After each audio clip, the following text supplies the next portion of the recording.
You کے کا واقعہ، ایک بھائی ٹریول پر گیا، والد کی طبیعت خراب تھی تو واپس آیا، تو کچھ دنوں بعد واپس آیا تو بڑے بھائی والد صاحب گھر میں نہیں تھے، چھوٹا بھائی تھا جو اپنی گیمز میں اور اپنے موبائل میں کمپیوٹر میں، جو آج کا ایک نوجوان کا اسٹائل ہے کہ لگا رہتا تھا.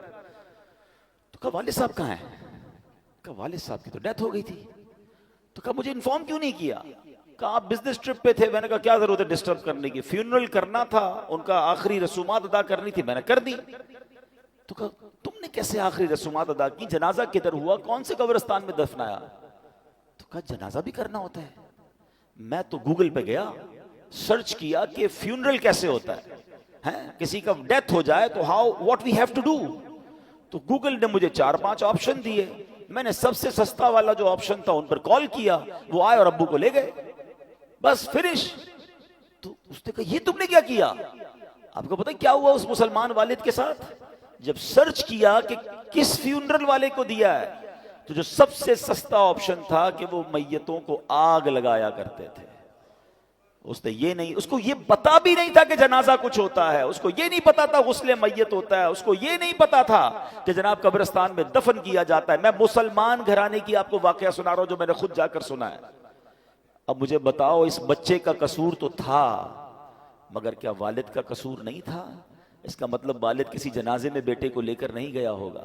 اس والد نے موت اور قبرستان کے بارے میں، تدفین اور غسل کے بارے میں نہیں بتایا ہوگا. ہر چیز بچوں کو دلا دی مگر نہ سکھایا تو دین نہ سکھایا. میں اور آپ دنیا سے جانے والے ہیں، ہم سب نے مرنا ہے، اور اس والد کی قسمت کتنی پیاری ہوگی کہ اس کے مرنے کے بعد اس کی اولاد اس کے لیے دعائے مغفرت کرے، اس کے لیے ایصال ثواب کرے. مگر یہ سکھائیں گے تو کریں گے نا. ہمارے بچے تو زندگی میں ہمارے سامنے نماز نہیں پڑھ رہے، ہمیں ٹینشن نہیں ہے. میں سچ بتاؤں آپ کو، زندگی میں کچھ کر سکیں یا نہ کر سکیں، اپنے بچوں کو کسی طرح 5 وقت کا نمازی بنا جائیے گا. پہلے تو خود بننا پڑے گا نا اس کے لیے. والد وہ بچہ دیکھتا ہے ابو رمضان میں نمازیں پڑھتے ہیں، اس کے بعد تو میرے والد بھی جمعے کی پڑھ لے تو بڑی بات ہے. تو بچے کو بھی آپ ایکچولی ہم اپنے بچوں کو پریکٹیکلی پریکٹس کرا رہے ہیں کہ بیٹا نماز تو جمعے کی پڑھنی ہوتی ہے، باقی ضروری نہیں ہے. تو آپ سوچیں ہم خود تو دین سے دور کر رہے ہیں، ہم نے گھر میں کون سا ماحول بنایا ہے.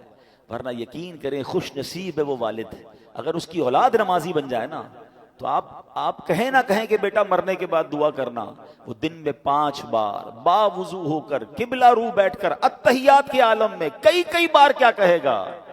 ربنا اغفر لی ولوالدی وللمؤمنین یوم یقوم الحساب. ہائے اور کیا چاہیے اس والد کو قبر میں کہ فجر ہو تو اس کا بیٹا، اس کی بیٹی، اس کے بچے دعا کر رہے ہیں اے اللہ میرے ماں باپ کو بخش دے، ظہر میں دعا کر رہے ہیں، عصر میں دعا کر رہے ہیں. مگر گھر میں نمازوں کا ماحول ہی نہیں ہے. عید کی نماز پڑھ لی تو پڑھ لی، اب تو جمعے کی نماز بھی لوگوں کی سنا ہے قضا ہونے لگ گئی ہے. nobody have tension. اپنے لیے بھی ٹینشن نہیں ہے، بچوں کے لیے بھی نہیں ہے. خدا را اپنے گھر کے ماحول پر توجہ دیجیے. یہ سرمایہ ہے، یہ اولاد، یہ فیملی، یہ گھر، یہ ہمارا پھل ہے. اگر گھر میں قرآن و حدیث اور نمازوں کا معاملہ ہوگا تو سبحان اللہ.